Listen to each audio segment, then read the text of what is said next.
Many years ago, Earth was still barren until a spaceship arrived, carrying a white giant who consumed an unknown substance and underwent a dramatic transformation before dissolving into a river.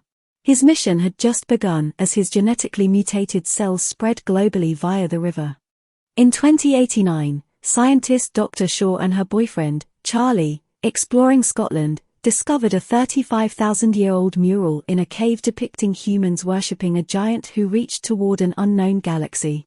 Excited by the find, Dr. Shaw saw the mural as a guide for humans to follow. Thus, in 2093, the research ship Prometheus embarked on a journey to that galaxy. On board were 17 crew members, with most in hibernation chambers. The ship's charge was the robot David, possessing exceptional learning ability and surpassing humans in almost every way, except reproduction. To pass the time, David exercises, learns, and emulates human lifestyle through films. He even uses a neuromask to explore others' dreams, aiming to understand human consciousness. After a 2-year voyage, the ship reaches its destination, alongside a blue planet. David awakens all crew members, including Dr. Shaw and Charlie. Once everyone recovers, Meredith, the person in charge, calls for a meeting. David presents a holographic projection of an old man, the investor and sponsor of the interstellar exploration, who introduces himself as the boss. Shot in 2091, this video signifies the successful arrival at the destination and the passing of the old man. The boss reveals a lifelong contemplation of 3 questions: human origin, purpose, and afterlife. His sponsorship of the interstellar expedition was influenced by Dr. Shaw and Charlie's discovery of 7 ancient murals worldwide, which share a common theme despite belonging to different civilizations and eras. All the murals depict giants pointing towards the same galaxy. Humanity has now located this galaxy, and upon remote scanning, they have confirmed signs of life on one of its planets, likely the origin of the giant in the mural. The ship begins its descent onto the planet, but to their surprise, the lush greenery they expected is absent. Despite this, they discover an intriguing relic. Once the ship lands smoothly, the group prepares for the exploration of the man-made ruins ahead.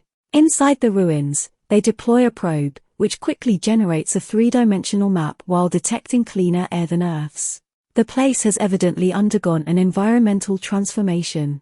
The mysterious structure continues to generate breathable air, allowing the group to remove their helmets. As they explore further, David at the back makes a significant discovery. By activating an ancient switch, an eerie image materializes: a group of giants desperately fleeing from a fearsome creature in pursuit. Intrigued, they follow the image to a door, where a headless corpse lies, likely a victim of escape. Carbon dating suggests the giant's demise over 2,000 years ago. Witnessing this, the geologist Fifield becomes frightened and rushes back to the ship with his companion Peter. Meanwhile, David successfully opens the door using the ancient inscriptions. Beyond the gate lies the giant's head on the ground. David makes a discovery: a pile of metal containers containing writhing unknown creatures in the soil. David becomes curious about a tin can, finding it filled with squirming black material. A warning from the ship alerts them to an impending silica storm. Dr. Shaw takes the giant's head for evacuation, unaware that David secretly brings a tin can, with wriggling worms. As they leave, the storm looms ominously behind them. With great effort, the group manages to return to the ship, but 2 members are still missing in the ruins. They can only wait for the storm to subside and rescue them later. Meanwhile, Dr. Shaw prepares to study the giant's head, conducting electronic scans after sterilization. Surprisingly, beneath the helmet lies the genuine skeleton of an alien creature with a human-like face, leaving everyone astonished. Dr. Shaw makes another remarkable discovery of new living cellular tissue on top of the giant's head. The assistant attempted to reactivate the nerves in the giant's brain, making it seem as if he was still alive. He displayed signs of discomfort due to the strong drug.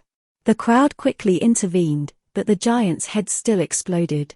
In the meantime, David secretly wore the neuromask and communicated with a mysterious person. He shared his findings about the tin can, containing black water with life. To test its effects, David added a drop of black water to Charlie's wine during a love exchange. and the two lost individuals discovered a pile of giant bodies in the ruins. Frightened, they rushed back to the room with the tin cans, where they witnessed a strange white creature swimming in the black water. Unexpectedly, Peter showed no fear and attempted to interact with the monster, but it swiftly ensnared his arm, causing it to twist and deform.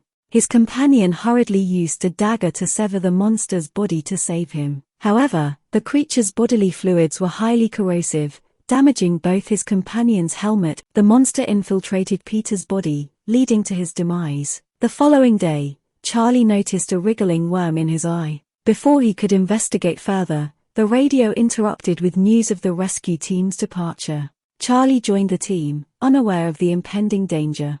Upon finding Peter, they discovered he had already been lying dead for some time. Amid the investigation into their colleagues' deaths, the monster quickly escaped from the corpses. Simultaneously, Charlie fell seriously ill, prompting an immediate evacuation from the dangerous site. Unnoticed by the group, David had quietly left at the beginning, exploring a mysterious room filled with countless tin cans and a non-human ship at the end of the passage. The last video left by the giants revealed their technology to be tens of thousands of years ahead of Earth's. They aimed to bring black water to Earth using the ship, but it failed to take off. David also found a living giant in a sleeping chamber. Upon returning to the ship, Charlie's condition worsens, and Meredith is determined not to let him board to prevent accidents. Charlie comes to understand the severity of his situation. After saying his last goodbye to his girlfriend, he lets Meredith burn him to death. Devastated by her boyfriend's death, Dr. Shaw faints with grief, only to wake up lying on an operating table.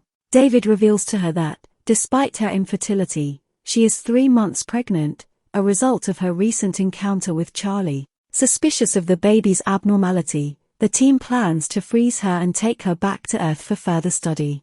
In a sudden surge of determination, Dr. Shaw rises, overpowering everyone, and heads to the medical bay. She uses the automatic equipment to remove the fetus from her stomach, revealing a deformed monster with tentacles. Dr. Shaw escapes from the medical bay, resolved to put an end to the monster in front of her. Charlie, previously killed, miraculously returns to life and goes on a deadly killing spree on the ship. His teammates suffer heavy casualties as conventional weapons prove ineffective. The captain intervenes just in time and they burn Charlie to eliminate the threat. After Dr. Shaw escapes the medical ward, she discovers the supposedly deceased boss in a hidden room and learns the truth. David recently found a surviving giant, so they plan to seek the human creator, hoping they can find a way to save humanity. Driven by her boyfriend's dream, Dr. Shaw decides to join them. However, the captain finds her before she leaves. He speculates that the planet was a giant military base, and disturbing the tin cans inadvertently released the monster. They must leave immediately. Dr. Shaw reveals the truth to the captain, explaining that finding the living giant will unveil everything, allowing them to leave successfully. She then follows the boss into the ruins.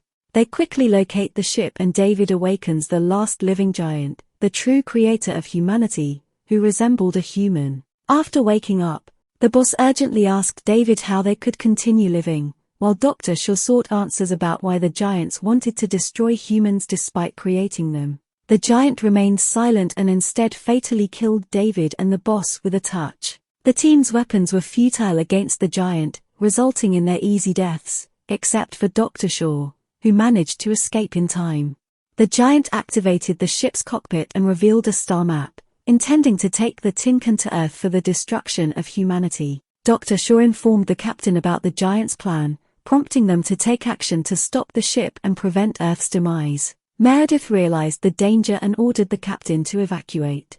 However, the captain had a change of heart and sacrificed Meredith by ejecting her escape pod. He then activated the ion thrusters, turning the ship into a weapon to collide with the giant's ship. The resulting explosion caused the giant's ship to crash, crushing Meredith to death.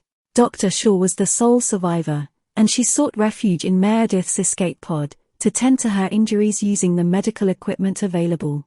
To her surprise, the monster had survived and grown significantly larger. David's voice came through the headset, revealing that he, as a robot, could survive with just his head. David warned Dr. Shaw to leave, but the giant was already approaching. In a desperate move, Dr. Shaw opened the hatch, and the monster inside attacked the giant, overpowering it. Once Dr. Shaw was safe, David informed her that there are more such ships on the planet and offered to take her home, but she refused. Instead, she wants to return to the giant's home planet to uncover the truth. In the film's conclusion, Dr. Shaw and David depart on the ship, unaware of another monster emerging from the giant's body. The movie ends with a chilling hiss from the monster,